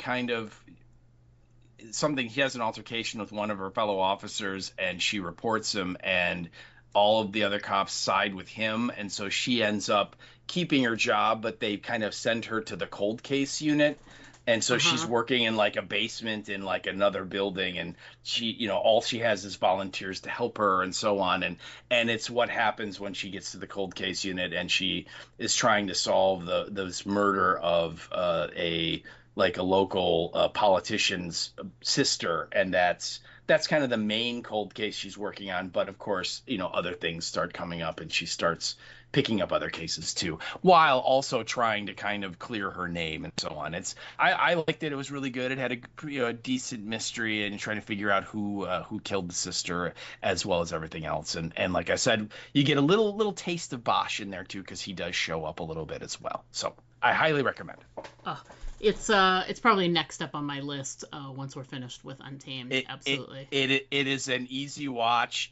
I totally expect you'll be like, so I watched all of Bosch last night. Yeah. I think it's 10 episodes, and each one is about an hour. Some are a little longer, some are a little shorter. You know how that usually works with these kind of shows. So, but yeah, I was very easy to watch. I like her; she's good, and the cast is really engaging, and I thought it was good. So yeah, absolutely. Good recommendations. All right. Anything else we should chat about or discuss before we wrap it up this week? No, I don't think so. I think we're pretty good. We are pretty good. All right, folks. Well, that's going to wrap it up for us this week. We look forward to chatting with you again next week. Until then, make sure that you are catching up. If you've already watched Fallout, jump back in and maybe do a rewatch of episode 3 to get yourself prepped for next week. Or if you haven't watched it at all, don't forget to watch episode 3 before giving us feedback for next week. We'll really look forward to it. So we look forward to that for next week. But until then, as always, I'm Diana. And I'm Steve. Don't forget to always aim for the head. Because those body shots, they just don't work. To send us an email, write us at aimfortheheadpodcast@gmail.com. And our Twitter handle is @AFTH Podcast. Pictures and video are always welcome at our Instagram account, Aim for the Head Podcast, all one word. But the best way to keep in touch with us is to just like our Facebook page to get all of our updates in your feed.